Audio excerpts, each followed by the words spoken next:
আলহামদুলিল্লাহ আসসালাতু ওয়াসসালামু আলা রাসূলিল্লাহ। আমাদের তখতি নাম্বার 28 চলছিল, যেখানে সমস্ত কালিমা পড়ানো হচ্ছিল এবং পঞ্চম কালিমা পর্যন্ত সমস্ত পড়ানো হয়ে গিয়েছে। আজকের আমাদের লাস্ট কলিমা, ষষ্ঠ কলিমা পড়া হবে ইনশাআল্লাহ। তাহলে চলুন পড়াটা শুরু করা যাক। আউযু বিল্লাহি মিনাশ শাইতানির রাজিম, বিসমিল্লাহির রহমানির রহিম। ষষ্ঠ কলিমার নাম হচ্ছে সাইয়্যিদুল ইস্তিগফার। ঠিক আছে, এটা হচ্ছে সৈয়দুল ইস্তিগফার। আলিফ লাম জবর আল, লাম খারা জবর ল হবে, কারণ এটা হচ্ছে আল্লাহ কথার লাম। লাম লাম হা, এই তিনটা অক্ষর পরপর আসলো মানে এটা হচ্ছে আল্লাহ লেখা আছে।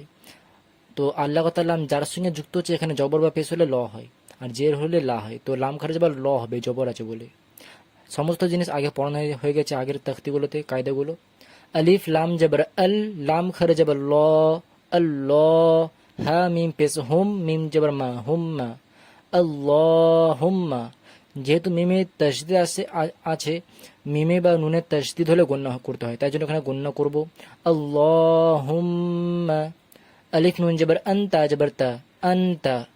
এবার এখানে কায়দা মনে করায়, সমস্ত কায়দাগুলো আমি এখন তাড়াতাড়ি বলছি, বাট এই সমস্ত কায়দাগুলো প্রিভিয়াসলি পড়ানো হয়ে গেছে। এখানে নুন ইকফা করতে হবে, ইকফা কায়দা এখানে ফলো হবে। নুন সাকিনের পরে তা আসলো, তা একটা ইকফা কর, তার জন্য এই নুনে ইকফা করতে হবে। তা আন, নুনটাকে ধরে রাখবো, আনকে ধরে রাখবো।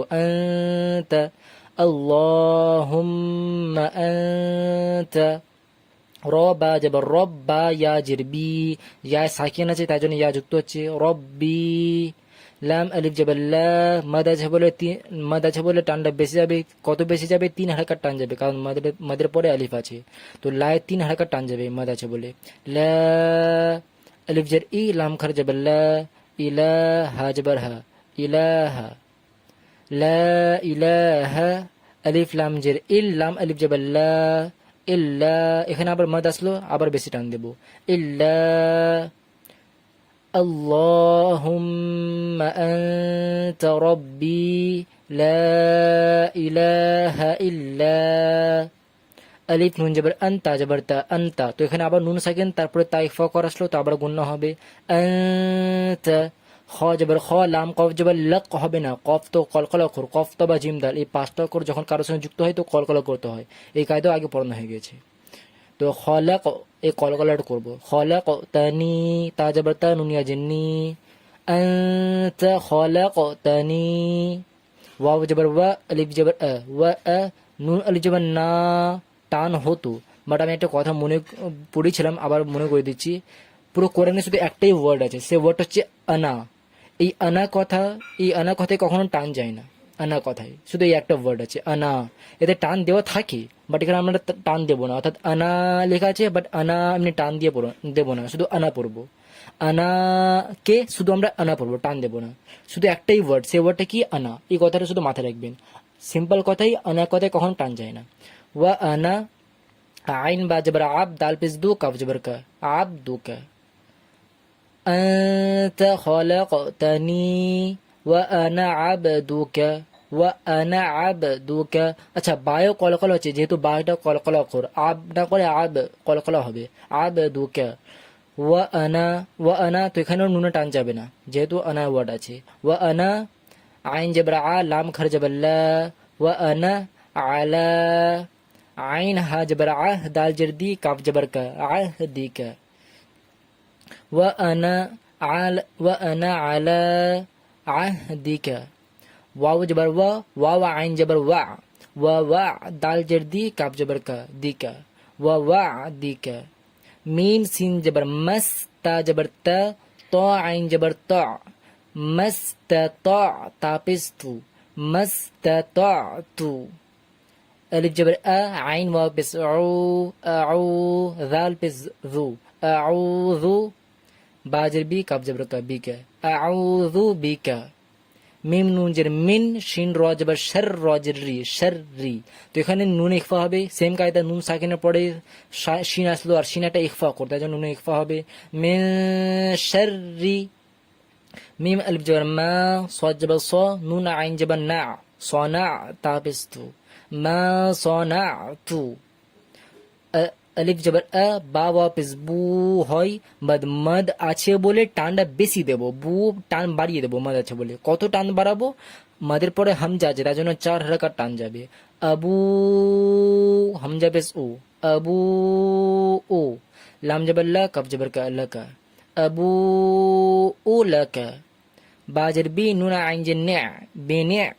মিম জবর মা, তাজের তি, কাফ জবর কা। বেনে মাতিকা। আইন জবর আ, লাম ইয়া জবর লাই, ইয়া জবর ইয়া, আলাইয়া। ওয়া আবু ও, এর মতো এটাও পুরো সেম আসলো, তাই উচ্চারণ করছে না। এটা যেমনি হয়েছিল এটাও পুরো সেমনি আছে। ওয়া আবু ও। বাজের বি, রাল মিম, রাল নুন জবর রান ছিল, বাট এখানে ছোট্ট করে মিম আসলো, তো এই মিমের কাজ কি? নুন যেখানে থাকে সেখানে মিমটা আসে, ঠিক আছে? তো নুন যুক্ত না করে মিম যুক্ত করব, সিম্পল। নুন যুক্ত না করে মিমটা যুক্ত করব। তো রান, রান না বলে রাম, মিম যুক্ত হবে। আর শুধু যুক্তই হবে না, গুন্নার সঙ্গে যুক্ত হবে। বিরান, গুন্নার সঙ্গে। বিরান, বা ইয়াজের বি, বিরান বি। ফা গইন জবর ফাগ, ফা র জের ফির, ফাগ ফির। লাম ইয়াজের লি, ফাগ ফির লি। ফা জবর ফা, আলিফ নুন জের ইন, নুন জবর না, ফা ইন্না, হা উল্টো পেশ হু, ফা ইন্নাহু। আবার মনে করাচ্ছি, নুনে বা মিমে তাসদিদ হলে গুণ্য হয়, তো এখানে নুনে তাসদিদ আসলো, তার জন্য এখানে গুণ্য হবে। ফা ইন্নাহু। লাম আলিফ জবর লা, ইয়া গইন জবর ইয়াগ, লা ইয়াগ। ফা জের ফি, র জাল পেশ রুজ, ইয়াগ ফিরুজ, জাল পেশ জু, ইয়াগ ফিরুজ জু। নুন ওয়াপিস নু, বা জবর বা, যুনুবা। ইয়াগফিরু যুনুবা। আলিফ লাম জের ইল, লাম আলিফ জবর লা, মাদ আছে বলে টান বেশি দেবো। ইল্লা। আলিফ নুন জবর আন, তা জবর তা, আনতা। যেহেতু এখানে আয়াত আছে, আয়াত আছে মানে থামতে হবে। আর থামার কায়দা কি? লাস্ট অক্ষরে জবর পে সব উঠে যায়, আর লাস্ট অক্ষরটা তার আগের সাথে যুক্ত হয়ে যায়।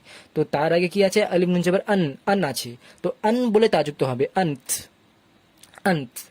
তো এটা একটা কায়দা মনে করাই, এখানেও ইখফা কায়দা ফলো হবে। যেহেতু নুন সাকিন আসলো, যেহেতু নুন সাকিন আসলো, আর নুন সাকিনের পরে তা একটা ইখফা অক্ষর, তাই জন্য এখানে নুন ইখফা হবে, আন্ত, ঠিক আছে? আর তা একটা হামস অক্ষর, তাই হামস করতে হয়। যে শুধু পুরো আরবি অক্ষরে তো দুটো অক্ষর আছে, যে দুটো অক্ষরে হামস করতে হয়, তার কাফ। হামস কি? হামস মানে হচ্ছে এটা, এইভাবে পড়া। আলিফ তা জবর আত, আত না করে আত। আলিফ কাফ জবর আক, আক না করে আক, আত, ঠিক আছে? বাত, সাত, হ্যাত। তো এটা হচ্ছে হামস, এই কাফে এমনি হয় আক, বাক। তো এখানে হামসও হবে, ইকফার পরে হামসও হবে, আত। তো পুরোটা একবার পড়ছি, আপনারা নিজের থেকে পড়ার চেষ্টা করবেন। যেখানে যেখানে আটকাবেন সেখানে সেখানে আমি যে এতক্ষণ উচ্চারণটা করলাম সেই উচ্চারণটা দেখে নেবেন। আর লাস্টে পুরোটা একসঙ্গে কীভাবে পড়ছি ভালো করে দেখে নিন। আল্লাহুম্মা আনতা রব্বি লা ইলাহা ইল্লা আনতা খলাকতানি ওয়া আনা আবদুকা ওয়া আনা আলা আহদিকা ওয়া ওয়া'দিকা মাস্তাতা'তু আউযু বিকা মিন শাররি মা সানা'তু আবুউ লাকা বিনি'মাতিকা আলাইয়া ওয়া আবুউ বিযানবি ফাগফির লি ফাইন্নাহু লা ইয়াগফিরুয যুনুবা ইল্লা আনত। তো এতটাই থাক। কোনো প্রকার ডাউট থাকলে অবশ্যই কমেন্টে জিজ্ঞাসা করবেন। ওয়াসসালাম।